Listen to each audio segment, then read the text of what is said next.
점심시간에 부하 직원에게 커피 한 잔 사오라고 시킨 일이 당신의 20년 공직 생활을 송두리째 흔들 수 있습니다. 과거에는 정의라고 생각했던 사소한 심부름이 2026년 현재는 중징계 사유가 되는 무서운 세상입니다. 국민권익위원회 청렴주의보 제2026-3호는 공직사회 내 사적 용무 지시를 엄격히 금지하고 있습니다. 오늘 이 자리에 모신 두 분의 의뢰인 역시 한순간의 실수로 징계 위기에 처한 분들입니다.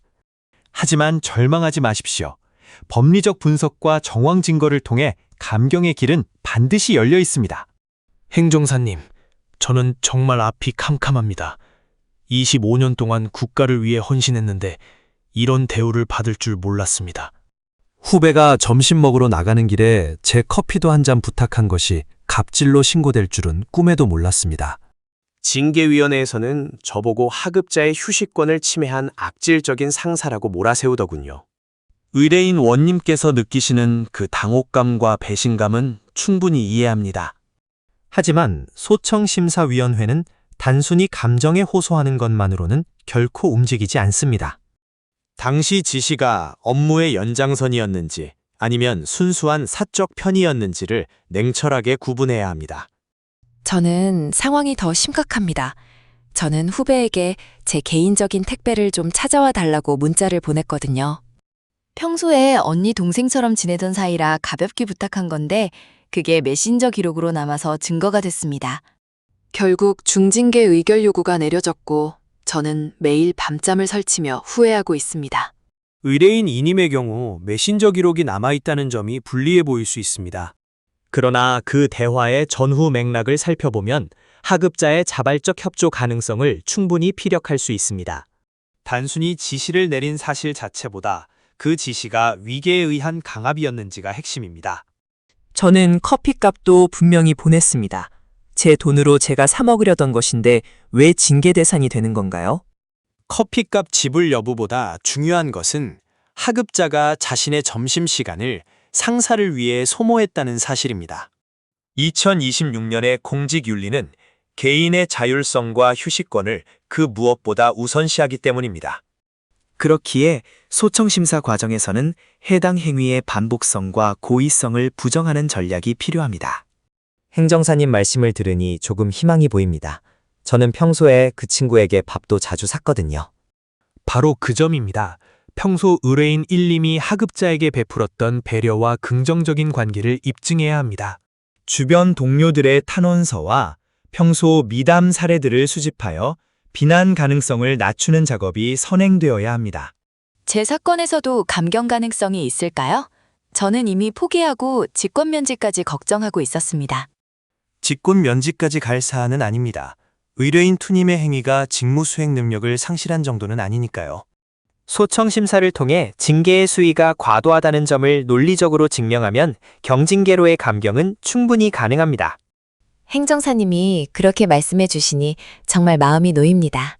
이제야 숨을 좀 쉴 것 같아요. 자, 이제 본격적으로 법리 분석에 들어가 보겠습니다. 우선 징계 양정 기준을 살펴봐야 합니다. 공무원 징계령 시행규칙에 따르면 우월적 지위를 이용한 부당 행위는 엄중 처벌 대상입니다. 하지만 그 행위가 단발성이고 피해 정도가 경미하다면 충분히 정상 참작의 여지가 있습니다. 저도 단 한 번이었습니다. 그날 비가 와서 나가기 번거로워 한 번 부탁한 것이 화근이었습니다. 그 단 한 번의 실수가 의뢰인님의 공직생애 전체를 부정하게 해서는 안 됩니다. 우리는 소청심사위원회에 당시 기상 상황과 의뢰인님의 건강 상태 등을 상세히 소명할 것입니다. 저는 택배를 찾아다 준 후배에게 고맙다고 기프티콘을 보낸 적이 있는데 이것도 도움이 될까요? 아주 중요한 증거입니다. 그것은 강압적인 상하 관계가 아니라 상호 호혜적인 관계였음을 증명합니다. 대가성이나 감사 표시가 있었다는 사실은 갑질의 고의성을 희석시키는데 결정적인 역할을 합니다. 그렇다면 저는 이제 무엇을 준비하면 되겠습니까? 행정사님만 믿고 따르겠습니다. 우선 징계 의결서 사본을 확보하십시오. 징계 사유로 적시된 문구 하나하나를 파헤쳐야 합니다.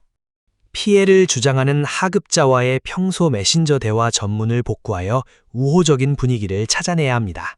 상대방이 거절하지 않았다는 점도 강조할 수 있을까요? 전혀 싫은 내색이 없었거든요. 거절하지 못하는 조직 문화를 고려할 때 그 주장만으로는 부족합니다. 오히려 하급자가 먼저 호의를 베풀었거나 상호 간에 주고받은 부탁들이 있었는지를 확인해야 합니다. 맞습니다. 예전에 그 친구도 급한 일이 있다고 제게 서류 확인을 부탁한 적이 있었습니다. 좋습니다. 그런 상호적인 도움의 기록이야말로 소청심사에서 가장 강력한 무기가 됩니다. 이것은 일방적인 갑질이 아니라 긴밀한 협업 관계에서 발생한 사소한 일탈임을 강조할 것입니다. 행정사님을 진작 찾아왔어야 했습니다. 혼자 고민할 때는 정말 죽고 싶은 심정뿐이었거든요. 공무원 징계는 개인의 삶을 파괴하는 강력한 행정처분입니다. 그래서 전문가의 조력이 필수적입니다. 누리행정사는 수많은 소청심사 성공 사례를 통해 쌓은 노하우로 당신의 권익을 보호합니다. 중징계를 받으면 승진도 막히고 명예퇴직 수당도 못 받게 된다고 해서 밤마다 울었습니다. 지금의 중징계 처분을 경징계인 견책이나 경고로 감경시킨다면 앞길은 다시 열릴 것입니다. 과거의 공적과 표창 경력 등을 총동원하여 위원회의 마음을 움직이는 소청 이유서를 작성하겠습니다.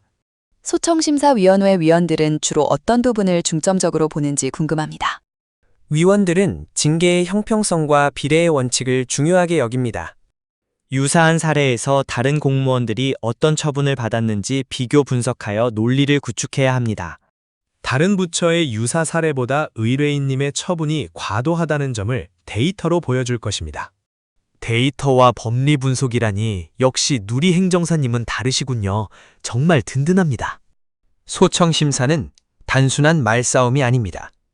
치밀하게 준비된 서면과 증거의 전쟁입니다. 의뢰인님이 다시 활짝 웃으며 출근하는 그날까지 제가 곁에서 끝까지 함께하겠습니다. 이제야 밤에 잠을 좀 잘 수 있을 것 같습니다. 희망을 주셔서 정말 감사합니다.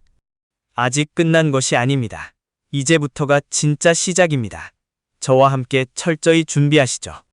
우리는 단순히 징계를 낮추는 것을 넘어 의뢰인님의 무너진 자존심까지 회복시켜 드릴 것입니다. 네, 행정사님 시키시는 대로 다 하겠습니다. 제 진심이 꼭 전달되었으면 좋겠습니다. 진심은 법리라는 그릇에 담길 때 비로소 그 빛을 발합니다.